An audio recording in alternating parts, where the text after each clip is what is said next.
다 함께 묵상기도 드리심으로 수요 예배를 하나님께 드리겠습니다.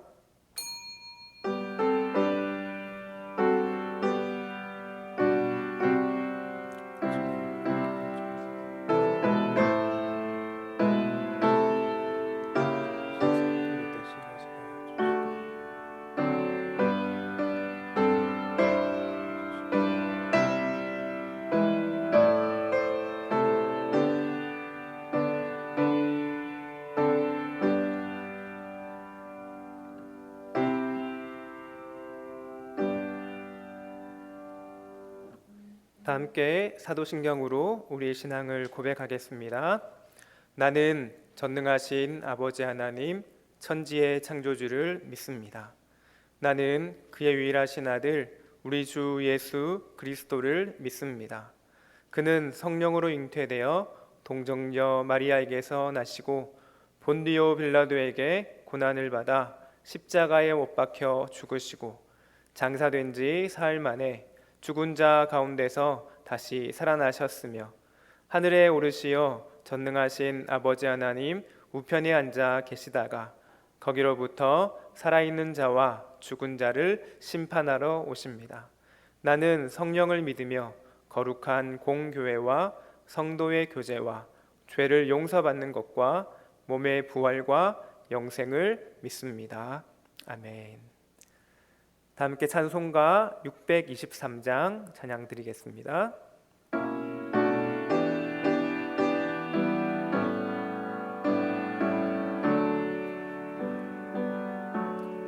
주님의 시간에 아름답게 모든 것 변하리.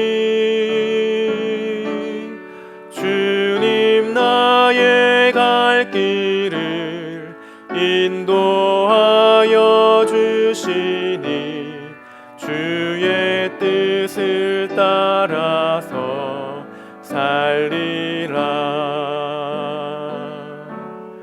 주님의 시간에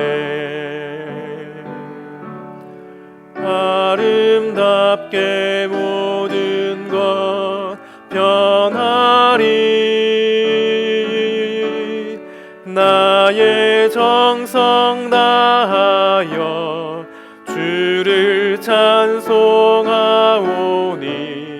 주의 뜻을 이루어 주소서.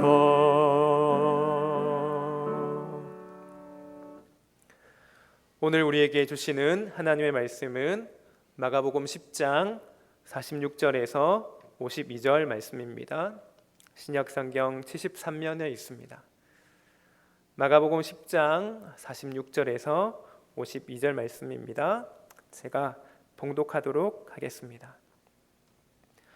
그들이 여리고에 이르렀더니 예수께서 제자들과 허다한 무리와 함께 여리고에서 나가실 때에 디메오의 아들인 맹인 거지 바디메오가 길가에 앉았다가 나사렛 예수시란 말을 듣고 소리질러 이르되 다윗의 자손 예수여 나를 불쌍히 여기소서 하거늘 많은 사람이 꾸짖어 잠잠하라 하되 그가 더욱 크게 소리질러 이르되 다윗의 자손이여 나를 불쌍히 여기소서 하는지라. 예수께서 머물러 서서 그를 부르라 하시니 그들이 그 맹인을 부르며 이르되 안심하고 일어나라 그가 너를 부르신다 하매 맹인이 겉옷을 내버리고 뛰어 일어나 예수께 나아오거늘 예수께서 말씀하여 이르시되 내게 무엇을 하여 주기를 원하느냐.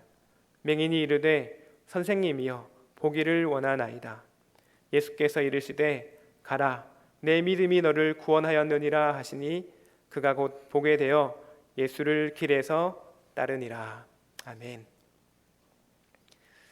이제 며칠이 있으면 종려주일입니다. 마가복음에서는 예수님께서 소경 바디메오를 고치신 사건을 예루살렘 입성 바로 앞에 기록하고 있습니다. 예수님 당시 유대인들에게 가장 중요한 날은 언제였을까요? 바로 메시아가 이 땅에 오셔서 예루살렘의 왕으로 입성하시는 날입니다. 모든 유대인들이 그날을 손꼽아 기다렸습니다. 예수님께서 감람산 벳바게에 오셨을 때 소문을 듣고 온 백성들이 모였습니다. 나귀 새끼를 타고 예루살렘 성으로 들어오시는 예수님을 환영합니다. 손에 종려나무 가지를 들고 자신들의 겉옷을 길에 펴놓고 호산나 호산나, 주여 우리를 구원하소서, 주여 우리를 구원하소서 라고 외치며 주님을 찬양하였습니다. 그런데 성경을 계속 읽다 보면 놀라운 사실을 하나 발견하게 됩니다. 그것은 바로 누가 예수님을 십자가에 못 박았는가 하는 것입니다. 예수님을 십자가에 못 박은 사람들, 그들은 다름 아닌 호산나 호산나 그렇게 외치며 예수님을 환영하던 무리들이었습니다. 예수님을 환영하던 그들이 예수님을 십자가에 못 박으라고 한 이유는 무엇일까요? 예수님이 바로 자신들의 기대에 어긋났기 때문에 그렇습니다. 예수님이 메시아가 아니라고 생각했던 것이죠. 이것은 메시아에 대한 오해 때문이었습니다. 그들은 자신의 죄의 문제, 영적인 문제를 해결할 메시아를 기다려온 것이 아니었습니다. 이 땅의 삶의 문제, 정치적인 문제, 권력의 문제, 로마의 억압으로부터 이스라엘을 해방시켜줄 정치적 메시아를 기다려왔던 것입니다. 그런데 예수님께서 이제나 저제나 자신들이 원하던 모습을 나타내지 않는 것이죠. 마지막 예루살렘에서조차 하나님의 나라, 천국에 대해서만 말씀하시자 그들은 속마음이 변했던 것입니다. 이런 상황에서 오늘 본문을 볼 수 있기를 원합니다. 그래야만 더 확실하게 본문의 내용들이 이해되지 않을까 싶습니다. 예수님이 여리고를 지나가십니다. 그리고 조금 후에 예수님께서는 예루살렘 성에 도착하실 것입니다. 예루살렘 성에서 예수님께서는 자신이 어떠한 일을 당하실지 알고 계셨습니다. 그리고 그것이 누구에게 당할지도 알고 계셨습니다. 그러면서 예루살렘 성에서 그 환영식을 몇 킬로미터 앞에 둔 이 여리고 성에서 한 소경을 고치시는 것입니다. 아마도 예수님의 치료 사역 중에 가장 마지막에 눈뜬 사람이 아닐까 싶습니다. 예수님께서 이 예루살렘 성을 바로 코앞에 둔 여리고에서 거지 소경 이 바디메오를 고치신 이유가 무엇일까요? 그것은 바로 예수님 자신을 환영하던 그 무리들이 영적 소경임을 말씀하시는 것은 아닐까요? 그렇다면 오늘날 우리 교회는 어떻습니까? 우리 모두 예수님의 이름을 부르며 찬송합니다. 그리고 헌신하며 봉사합니다. 그런데 우리는 한 가지 질문을 던져보아야만 합니다. 혹 나도 그 옛날 예루살렘에 모였던 사람들처럼 나의 생각에 사로잡혀 있지는 않은가? 나의 기대, 나의 목표를 이미 정해놓고 예수님을 환영하고 찬송하고 있는 것은 아닌가? 예수님께서 내 문제를 해결해 주실 것을 기대하면서 헌신하고 봉사하고 있는 것은 아닌가 하는 것입니다. 만약 그렇게 우리의 기대에 근거하여서 우리가 바라는 것에 기초해서 예수님을 찬송하고 헌신하고 있다면 결국은 우리는 한 가지 길에 이르게 될 것이라는 것을 오늘 본문은 말씀하고 있습니다. 그 길이 무엇이겠습니까? 언젠가는 우리가 기대한 대로 예수님께서 역사하시지 않는다면 예수님을 등지고 십자가에 못 박으라고 얘기한 많은 무리들과 같이 우리 또한 예수님으로부터 등 돌리게 될 수도 있다라는 것이죠. 이것이 바로 오늘 본문을 통해서 교훈하고자 하시는 것입니다. 그렇다면 우리는 어떻게 해야 그런 잘못된 길을 피할 수 있을까요? 먼저는 우리가 어떠한 존재인지를 알아야만 할 것입니다. 이사야 59장 10절 말씀에 보면 우리가 맹인같이 담을 더듬으며 눈 없는 자같이 두루 더듬으며 낮에도 황혼 때같이 넘어지니 우리는 강장한 자 중에서도 죽은 자 같은지라 라는 말씀이 있습니다. 무슨 말씀입니까? 우리가 바로 바디메오와 같은 맹인이라는 것을 알아야만 한다는 것입니다. 예수님을 열렬히 환영하다가 결국에는 예수님을 십자가에 못 박은 그런 영적인 맹인임을 기억해야 한다는 것입니다. 그렇다면 영적인 맹인들인 우리가 해야 할 행동은 무엇일까요? 바디메오는 예수님을 향하여서 어떻게 행동하고 있습니까? 47절과 48절 두 번 연속으로 이렇게 외칩니다. 나를 불쌍히 여기소서. 우리 안에는 예수님을 십자가에 못 박은 사람들과 같이 욕심이 있고 미움이 있고 죄가 있습니다. 절망이 있고 불안과 염려와 걱정들이 있습니다. 하나님의 용서가 없이는 새로워질 수 없는 인생이며 주님의 은혜가 아니고서는 구원받을 수 없는 인생입니다. 주님의 그 크고 놀라운 사랑이 없이는 한시도 제대로 살아갈 수 없는 인생인 것입니다. 주님 앞에 서면 우리는 그저 불쌍한 인생인 것이죠. 해결할 문제가 참 많은 인생입니다. 구원받아야 할 연약하기 그지없는 그런 존재라는 것입니다. 그런데 우리는 그 사실을 모르고 살아가지요. 이것이 더 큰 불행입니다. 이 바디메오의 부르짖음, 나를 불쌍히 여기소서. 이것이 바로 주님께 드리는 우리의 기도여야 할 줄 믿습니다. 두 번째로는 어떻게 이 길을 피할 수 있는가? 예수님에 대한 간절함이 있어야 될 것입니다. 당시 여리고에는 온천이 있었다고 합니다. 그래서 많은 사람들이 휴양을 찾는 도시였다고 합니다. 특히 부자들이 즐겨 찾는 곳이어서 유난히 뒷가에는 거린들이 많았다고 합니다. 그 중에 바디메오라는 소경 거지가 있었습니다. 이스라엘에서 소경은 그 아버지의 죄나 그 자신의 죄로 인하여 저주받은 자라고 여겨졌습니다. 소경이었으므로 죄인 취급을 받고 구걸을 하며 그렇게 연명하는 신세였으니 그 기구함은 이루 말로 표현할 수가 없었습니다. 그런데 이 소경에게 눈앞을 보지 못하는 그런 것보다 더 큰 문제는 내일을 바라볼 수가 없다는 것입니다. 내일을 위한 계획이나 소망 따위를 말할 처지가 되지 못했다는 것이죠. 그저 하루하루 살아가기가 버거운 그런 삶이었습니다. 요즘은 장애인에 대한 그런 생각들이 많이 바뀌고 좋아졌습니다. 하지만 예수님 당시에는 어땠을까요? 오늘 47절 말씀을 보시면 나세렛 예수시란 말을 듣고 소리질러 이르되 다윗의 자손 예수여 그렇게 나를 불쌍히 여기소서 하는 이야기에 많은 사람들이 반응을 보입니다. 48절 앞부분을 보시면 많은 사람이 꾸짖어 잠잠하라 하되 라고 이야기합니다. 그저 장애인은 괄시의 대상이었던 것이죠. 사람들이 함부로 취급해도 되는 존재였습니다.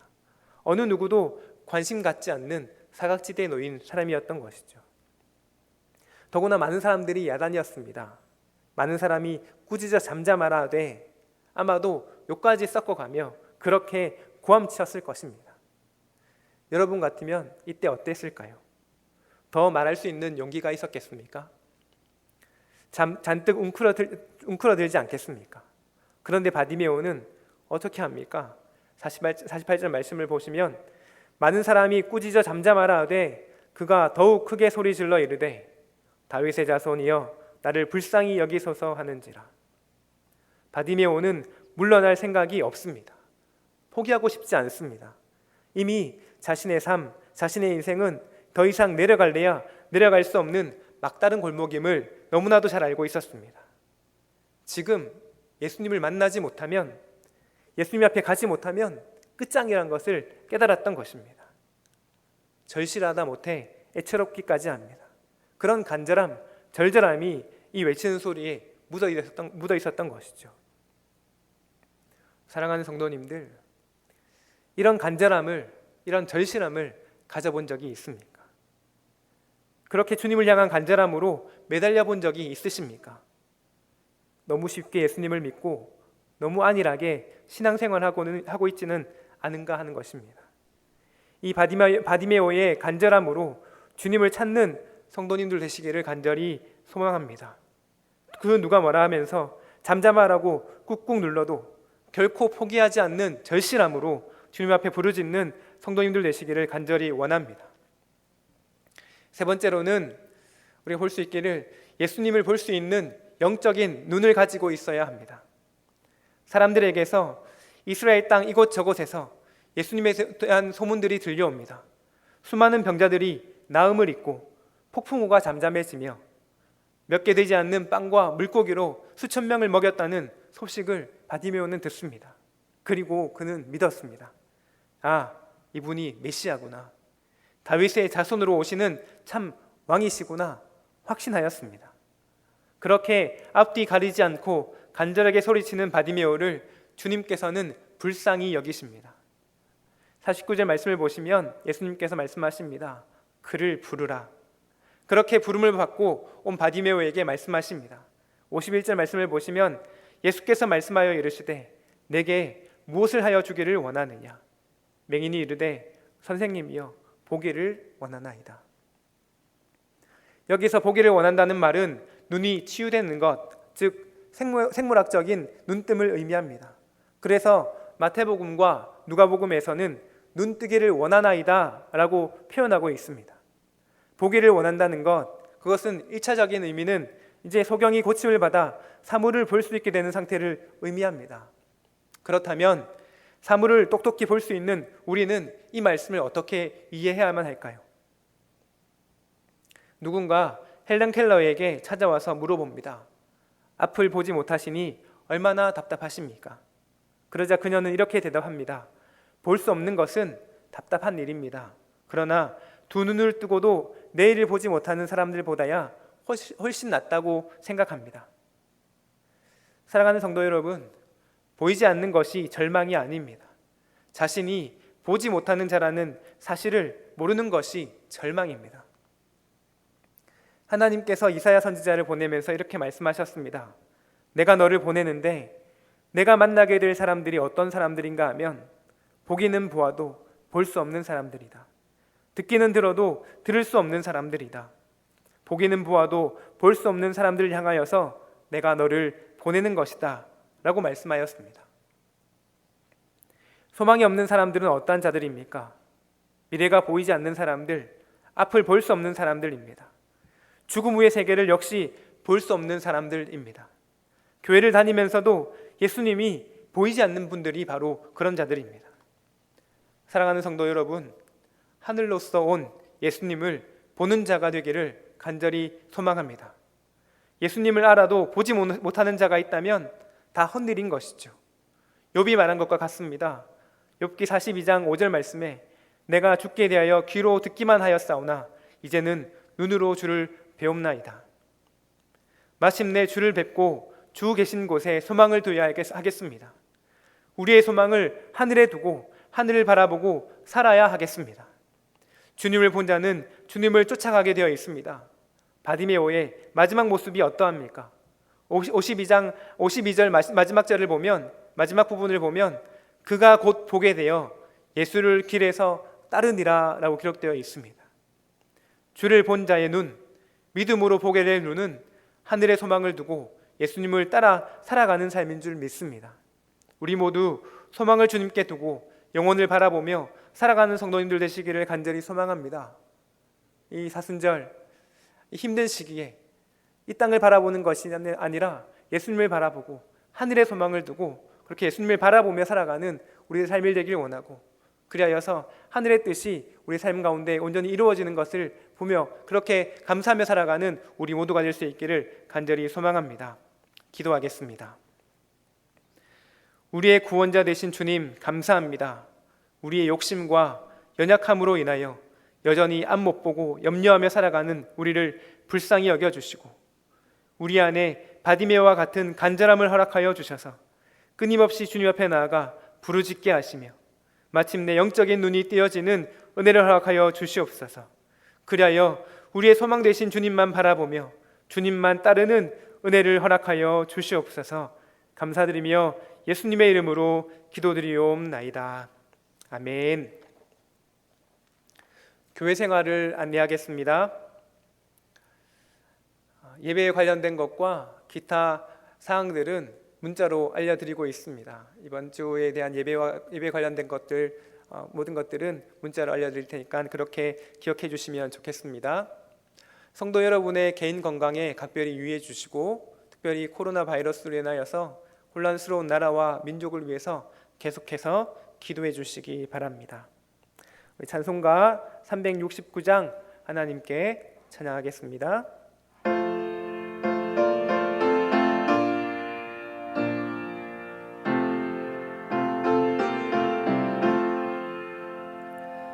죄짐 맡은 우리 구주 어찌 좋은 친구인지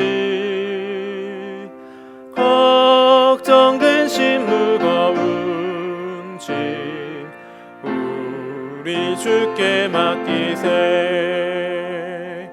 주께 고함 없는 고로 복을 받지 못하네. 사람들이 어찌하여 아뢰 줄을 모를까. 시험 걱정 모든 외로움 없는 사람 누군가.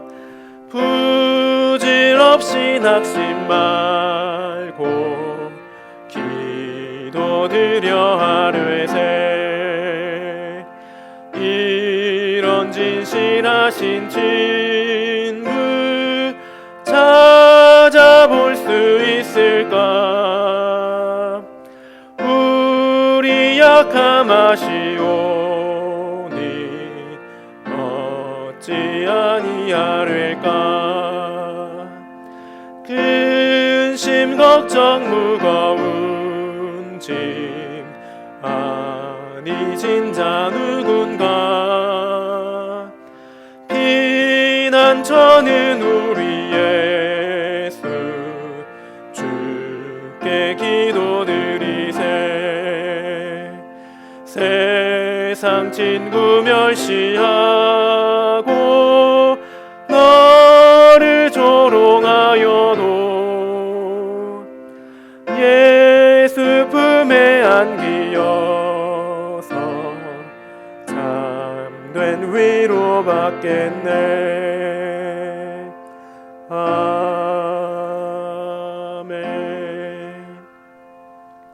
주기도문으로 예배를 마치겠습니다. 하늘에 계신 우리 아버지, 아버지의 이름을 거룩하게 하시며 아버지의 나라가 오게 하시며 아버지의 뜻이 하늘에서와 같이 땅에서도 이루어지게 하소서. 오늘 우리에게 일용할 양식을 주시고 우리가 우리에게 잘못한 사람을 용서하여 준 것 같이 우리 죄를 용서하여 주시고 우리를 시험에 빠지지 않게 하시고 악에서 구하소서. 나라와 권능과 영광이 영원히 아버지의 것입니다. 아멘.